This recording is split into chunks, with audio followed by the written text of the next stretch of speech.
Sir पता नहीं कहाँ से स्टार्ट करेंगे, लेकिन मैं आप लोगों को एक चीज़ बता दूं कि सबसे पहले इम्पोर्टेंट हमारे लिए क्या है। हमारे लिए इम्पोर्टेंट ये है बेटा कि CSF नेट में हम लोगों ने जो भी टॉपिक उठाना है, कोई किसी भी कैटेगरी का हो, हमारी उस पर कमांड कितनी है, हमारी उस पर पकड़ कितनी है। इम्पोर्टेंट एग्जामिनेशन में ये नहीं है। यदि मैं 2015 से बात करूं तो चाहे वो जनरल कैटेगरी है चाहे OBC कैटेगरी है, आप कोई से भी कैटेगरी ले लो, किसी भी कैटेगरी का कट ऑफ आप देखेंगे तो बहुत ज्यादा नहीं जाता। उसकी मेन वजह पता है क्या है? उसकी मेन वजह बेटा ये है कि आपकी अपने सब्जेक्ट पे होने वाली पकड़, आपकी अपने सब्जेक्ट पे यदि पकड़ बहुत अच्छी है तो आपको एग्जाम हिंदुस्तान के अंदर, इंडिया के अंदर किसी भी लेवल का एग्जाम है, आप बहुत आसानी से उसे सक्सीड कर सकते हो। ठीक है, all power is with in you, you can do anything and everything, believe in yourself. देखो क्या हो रहा है ना, कोविड के चलते बहुत आज हमारे जो यंग स्टूडेंट्स है ना बहुत ज्यादा डिप्रेस्ड है। ठीक है, बहुत सारे लाखों युवाओं में, लाखों स्टूडेंट्स में एक मतलब भैंसा बैठा हुआ है कि यार मेरा नेट निकलेगा कि नहीं निकलेगा।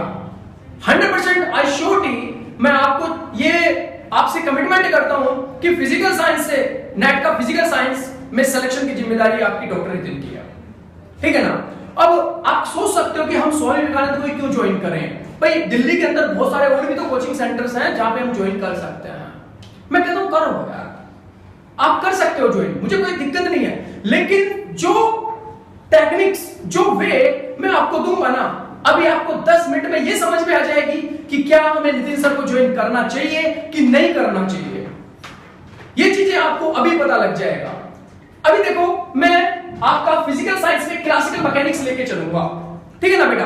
और आपको जो भी चीज समझ में ना आए ना तो आप मुझे साथ के साथ बोलते भी चलेंगे। ऐसा नहीं है कि मेरा लेक्चर कंप्लीट हो जाए और आप लोग फिर बाद में बताएं कि सर मेरे को ये समझ में नहीं आया, वो समझ में नहीं आया। मुझे इस प्रकार के स्टूडेंट नहीं चाहिए। फर्स्ट ऑफ ऑल, दूसरी चीज और मेरे लिए सबसे बड़ी बात क्या है, आपका नेट का एग्जाम होने वाला है। जब भी होगा नेट का एग्जाम, आपको उस एग्जाम को क्रैक करने के लिए पागलपंती चाहिए। मेरे जैसा पागल टीचर है तो मेरे को पागल स्टूडेंट चाहिए अपने जैसा। एकदम दीवाना स्टूडेंट बोला सर मैं 100% ठोक के आऊंगा, मैं पूरा स्कोर करके आऊंगा फिजिकल साइंस के अंदर, बिकॉज आई टीच यू, आपने मुझे पढ़ाया है। ठीक है, चलो फिर बात करते हैं। ऐसी बातें तो मैं आपसे रोज करता रहूंगा, लेकिन क्या वे है सर आपका जो दूसरे कोचिंग सेंटर्स में नहीं मिलता है या और कहीं नहीं मिलता है। आप नेट पे बहुत सारी वीडियोस ढूंढेंगे क्लासिकल मैकेनिक्स की, ठीक है ना, शायद ही आपको इसकी कंपेयरिंग करने को मिले। क्लासिकल मैकेनिक्स, अब मैकेनिक्स से वर्ड है तो भाई साहब मैं इसमें फोर्सेस, बहुत तरीके के फोर्सेस के बारे में डिस्कशन करूंगा, बहुत सारी चीजों को लेकर मैं बात करूंगा आप लोगों से। ठीक है, लेकिन क्लासिकल मैकेनिक्स में सबसे पहले जो मैं टॉपिक उठाऊंगा या जिस टॉपिक की मैं बात करूंगा वो टॉपिक है Newton's law and dynamical system. तो बेटा एक चीज याद रखना, आपको वीडियो कैसी समझ में आ रही है, वीडियो में कोई दिक्कत हो सकती है, लेकिन a good listener always be a good speaker। यदि आप मेरा वीडियो को अच्छे से सुनोगे तो शायद ना आपको देखने की जरूरत नहीं पड़ेगी। आपकी मनोस्थिति ऐसी हो जाएगी कि जो सर समझा रहे हैं ना वो आप आराम से ग्रैब कर पाओगे। ठीक है, Newton's law and dynamical system. ठीक है, हमारा टॉपिक रहेगा क्लासिकल मैकेनिक्स के अंदर Newton's law and dynamical system. और इसमें मैं जो आज आपको पढ़ाने वाला हूं वो पढ़ाने वाला हूं stability analysis. Stability analysis.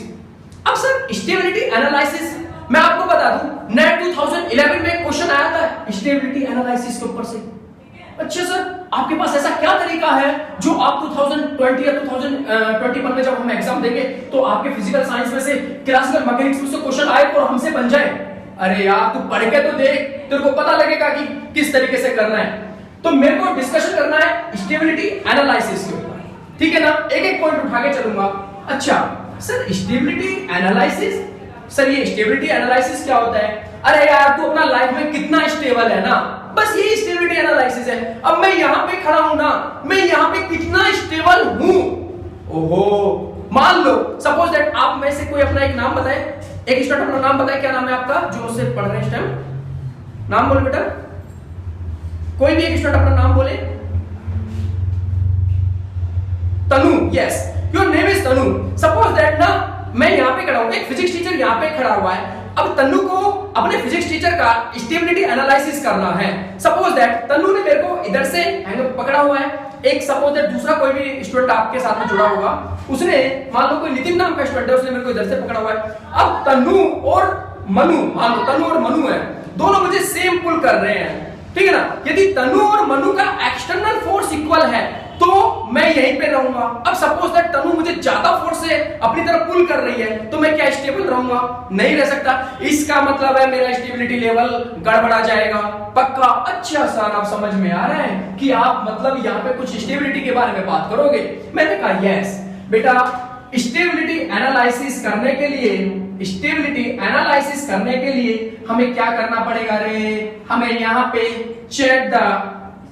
Check the equilibrium position, check the equilibrium position. ओए होए, नेट 2006-2011 दो क्वेश्चन इक्विलिब्रियम के ऊपर पूछे हुए हैं। अब आप कहोगे सर क्या करना है? बेटा चेक द इक्विलिब्रियम पोजीशन। सबसे पहले हमें पार्टिकल की या ऑब्जेक्ट की इक्विलिब्रियम पोजीशन फाइंड आउट करनी पड़ेगी। हाँ ना बोलते चलना। कोई भी चीज ऐसा लगे आपको जो समझ में नहीं आ रही तो बताना। यानी कि पार्टिकल की इक्विलिब्रियम पोजीशन, पार्टिकल की कैसी पोजीशन?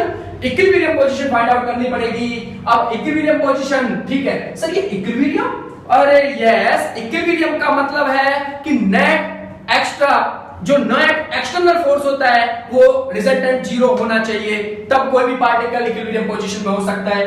अब इक्विलिब्रियम भी दो प्रकार के होते हैं, there are two type of equilibrium, stable और अनस्टेबल।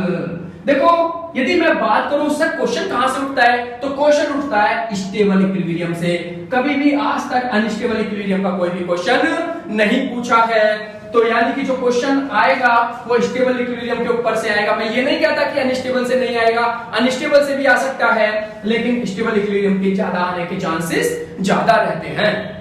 ठीक है, तो सर फिर इसको पढ़ाया, ये आपने बेसिक समझाया। सबसे पहले स्टेबिलिटी एनालिसिस, मैंने कहा यस। दूसरा आपने समझाया कि सर स्टेबिलिटी एनालिसिस के अंदर आप इक्विलिब्रियम पोजीशन समझाओगे, मैंने कहा यस। अब इक्विलिब्रियम भी सर आपने बताया कि दो टाइप के होते हैं, स्टेबल और अनस्टेबल इक्विलिब्रियम, तो यस मैंने कहा बिल्कुल। तो सर इसे कैसे समझे, क्वेश्चन कैसे आएंगे सर थोड़ा सा समझाइएगा। मैंने कहा देख ले बेटा, यदि हमें इक्विलिब्रियम समझना है तो सबसे पहले ध्यान रहे जो हम लोग इक्विलिब्रियम निकालेंगे, equilibrium for the one dimensional system, one dimensional system के लिए हम इक्विलिब्रियम कैलकुलेट करेंगे। ठीक है, और इक्विलिब्रियम कैलकुलेट करने के लिए हमें सिस्टम का पोटेंशियल लिखना पड़ेगा। हमें क्या लिखना पड़ेगा बच्चे? तनु, हमें सिस्टम का पोटेंशियल पता होना चाहिए। और सिस्टम का पोटेंशियल मैं क्या कहता हूं कि if m is the objective mass, किसी ऑब्जेक्ट का मास m है, ठीक है, वो चल रहा है, मूव ऑन कर रहा है। क्या कर रहा है? मूव ऑन कर रहा है। सपोज दैट लाइक दैट, यदि तुम मुझे देख पा रहे हो बेटा अच्छे से, तो सपोज दैट कोई मेरी बॉडी है, मेरी बॉडी के पास मास m है और मैं चल रहा हूं, v वेलोसिटी से चल रहा हूं, तो मेरा पोटेंशियल कैसे लिखते हो? यहाँ पे पोटेंशियल भी लिखना आना चाहिए, यहाँ पे फोर्स भी लिखना आना चाहिए। अच्छा सर आपने दो टर्म्स कही हैं, पोटेंशियल और फोर्स, तो मैं इस ऑब्जेक्ट m पर एक्साइटेड फोर्स कैलकुलेट करता हूं in term of potential. F equal to आपने एमएससी में भी पढ़ा होगा, माइनस के dv x position upon of dx। अरे वाह सर, यानी कि this is the relation between force and the potential. Sir आपने तो पोटेंशियल को with respect to position differentiate कर दिया। अरे मैंने कहा यस, यानी कि किसी भी सिस्टम में किसी भी पार्टिकल का फोर्स कैलकुलेट करते हैं तो उसे फोर्स कैलकुलेट करने के लिए उस सिस्टम के पार्टिकल का पोटेंशियल का डिफरेंशिएट कर दो आप पोजीशन के रेस्पेक्ट में, आपको फोर्स मिल जाएगा, है कि नहीं है? अब सर फिर वो इक्विलिब्रियम पॉइंट निकालना हो तो उस सिस्टम का, तो एट इक्विलिब्रियम पॉइंट, यदि हमें इक्विलिब्रियम पॉइंट निकालना हो तो x पोजीशन पे फोर्स जीरो हो गया। अच्छा सर x पॉइंट पे फोर्स जीरो हो गया, इट मीन टू से कि यदि इनडायरेक्ट में तो सर आप ये कहना चाहते हो कि dv x over of dx की वैल्यू जीरो। मैंने कहा यस, मैं यही कहना चाहता हूं। बोले वाह सर, तो ये तो बहुत आसान सा हो गया सर, फिर तो इसके ऊपर क्वेश्चन भी बन सकता है। तो तनु यदि आप मुझे सुन पा रहे हो तो क्या ये इक्वेशन आपको समझ में आ गई कि f इक्वल टू माइनस के dv ओवर ऑफ dx कैसे लिखा बेटा मैंने? ये मैंने क्या लिखा है आपको समझ में आ रहा है तनु? ओके बेटा, तो दैट मैंने यदि इक्विलिब्रियम पॉइंट निकालना हो तो तनु मैं लिख सकता हूं कि f x पोजीशन पे फोर्स 0 होना चाहिए। इसका मतलब है कि dv ओवर ऑफ dx की वैल्यू 0 होनी चाहिए। पक्का?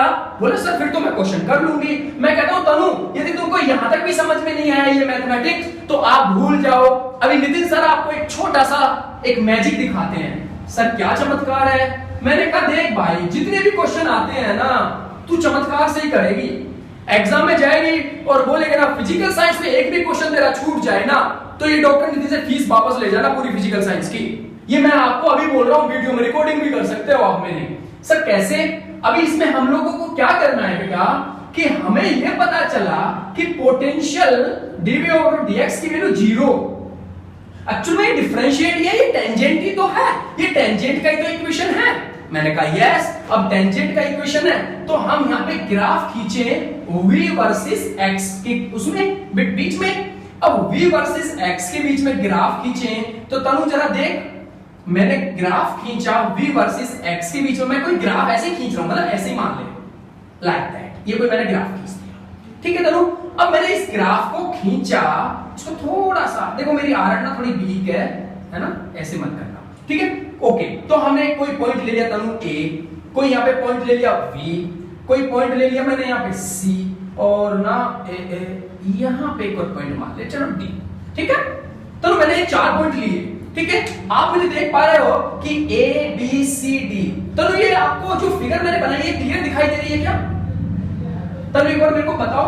ओके तनु, मुझे जरा मैं आपसे एक क्वेश्चन पूछता हूं कि तनु इन 4 पॉइंट में मुझे ये बताओ कि कौन सा पॉइंट इनमें इक्विलिब्रियम है, कौन सा पॉइंट इस समय इक्विलिब्रियम पोजीशन पर है? तनु जरा फिगर देख के बताओ कि कौन सा पॉइंट इक्विलिब्रियम पर है।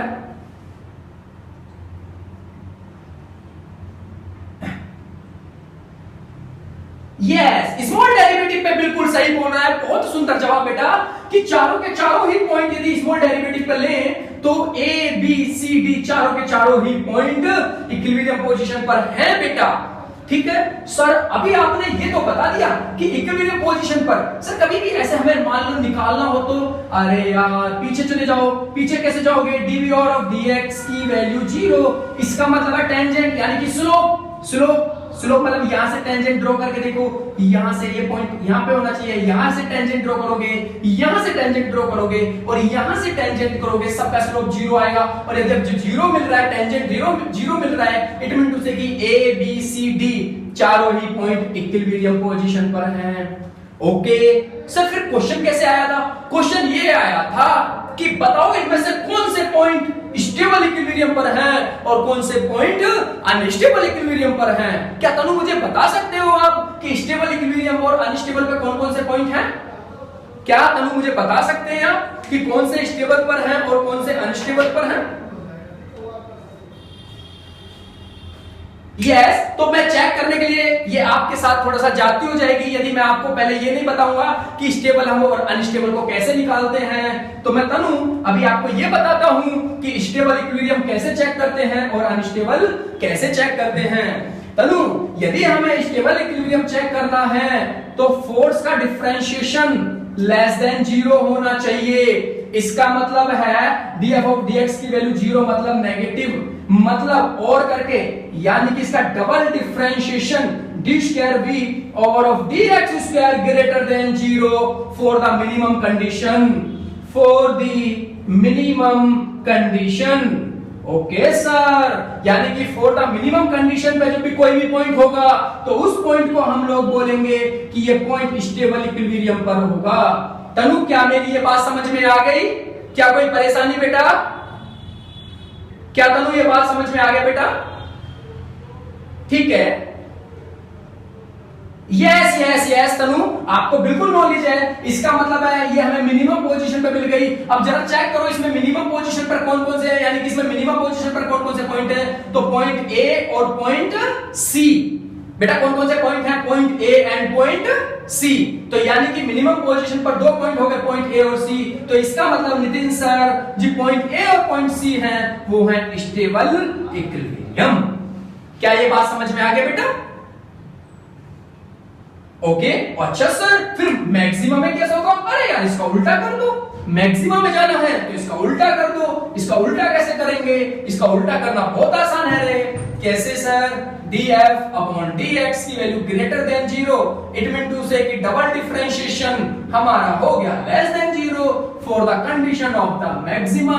अब मैक्सिमा कंडीशन पे हमें 2 पॉइंट दिखाई दे रहे हैं b और d। अरे वाह नितिन सर ये तो हम मान गए।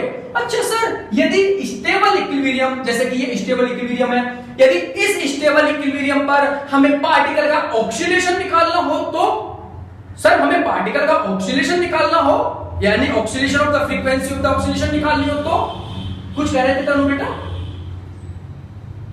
तो बेटा आपको बिल्कुल, तो मैं आपको यह बताऊंगा कि हम उस स्टेबल इक्विलिब्रियम पर पार्टिकल की फ्रीक्वेंसी कैसे निकाल लेते हैं। तो हम लोग डायरेक्ट फॉर्मूला लिखेंगे क्योंकि जो क्वेश्चन आता है वो डायरेक्ट आता है। और डायरेक्ट क्वेश्चन क्या आता है कि यहाँ पे फ्रीक्वेंसी का फॉर्मूला आ जाएगा omega equal to √k upon m। और यहाँ पे जो k है बेटा वो है क्या? Force constant. यानी कि समझ में आ गया फ्रीक्वेंसी कैसे निकालेंगे? Omega equal to √k upon m। यानी कि आपसे कोई के पूछे सर ये फोर्स कांस्टेंट की वैल्यू क्या होती है तो ये तो बताना बहुत आसान है। क्या होती है रे? तो मैं बता रहा हूं double differentiation of the potential d² v upon of dx²। अब ये किसी भी पोजीशन पे हो सकता है x equal to x0 position पर, ठीक है। अरे वाह सर फिर तो इसका मतलब है कि k जो है उसका पोटेंशियल का डबल डिफरेंशिएशन कर दो और k की वैल्यू यहां पे पुट कर दो, उसकी फ्रीक्वेंसी निकल जाएगी। क्या तनु ये बात समझ में आया बेटा जो मैंने अभी तक समझाया है?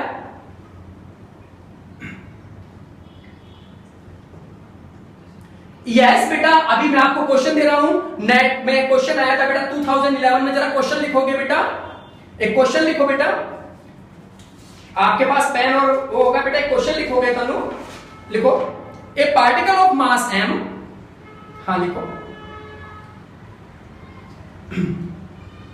क्वेश्चन बोलता हूं बेटा, एक बोलू तनु बेटा, लिखो ए particle of mass m, a particle of mass m moving under a one dimensional potential, moving a one dimensional potential, सामने देख लो बेटा one dimensional potential Vx equal to minus ax plus Vx square. Vx equal to minus ax plus के Vx square लिख लिया बेटा। Okay यहां पे आपको पता है where a greater than 0 and v greater than 0। बेटा ये कंडीशन दी हुई है बेटा, 2 कंडीशन गिवन है बेटा, a greater than 0 v greater than 0। Find out the equilibrium point, find out the equilibrium point and frequency of oscillation, frequency of oscillation about the stable equilibrium, frequency of oscillation about the stable equilibrium. ठीक है बेटा, तो मैं आपको only 30 second दूंगा। 30 second में यदि तनु ने मेरे को जवाब दिया तो ठीक है, अदरवाइज तो मैं बताऊंगा। बेटा ये 2011 का नेट का क्वेश्चन है बेटा।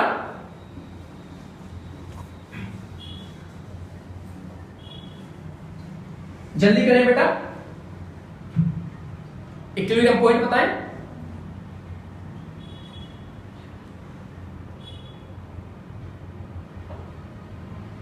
जी 15 सेकंड कंप्लीट हो चुके हैं तनु, only 15 second left.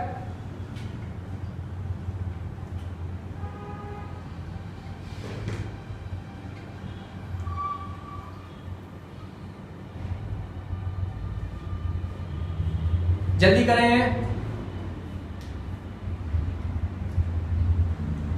Your time is finish तनु। क्या? हाँ तो क्या हाँ तो उसका पॉइंट क्या है निकल के बेटा? इक्विलिब्रियम पॉइंट पूछा था। अरे गजब, बहुत अच्छा आंसर है बेटा। यही तो, ये मिनिमाइज तो उसका पॉइंट था बेटा। इसका मतलब है आपने dv ओवर dx की वैल्यू x equal to x naught पे निकाली होगी, तो आपने इसको डिफरेंशिएट किया होगा। डिफरेंशिएट कैसा होगा इसका? माइनस ए प्लस के 2bx। ठीक है, अब यहाँ पे यानी कि x नॉट पोजीशन पर निकालना, इक्वल टू 0 कर दो। भाई हमें ये निकालने के लिए, पॉइंट निकालने के लिए dv ओवर dx की वैल्यू 0 करनी चाहिए थी, तो इसका मतलब है x नॉट की वैल्यू कितनी आ जाएगी? a upon 2b। कितना आ जाएगा तनु बेटा? x equal to a upon 2b। यहां तक बेटा सही आ रहा है तुम्हारा? गजब, बहुत अच्छे। क्या आया बेटा? हाँ बोलो। नहीं नहीं नहीं, लेस देन नहीं आना चाहिए बेटा। उसमें आपको क्वेश्चन में कंडीशन में दे रखा है ना, a greater than 0, b greater than 0, है ना, तो उसमें आना चाहिए। हाँ बिल्कुल बिल्कुल। तो 2b greater than 0, then after ये 2b वैल्यू रख देंगे, तो ओमेगा में फॉर्मूले में लगा देंगे under root k upon m। तो यहाँ पे k की वैल्यू कितनी आ गई? 2b upon m। तो answer is under root 2b upon m। क्या तनु ये दोनों ही क्वेश्चन के आंसर आपको समझ में आ गए क्या बेटा? बेटा ये k ही तो है जो मैंने अभी लिखा नहीं था, k equal to D square v, जहां आपने डबल डिफरेंशिएशन में करा बेटा, ये k की तो वैल्यू है। हाँ यस बेटा, यस, यही k वैल्यू है बेटा।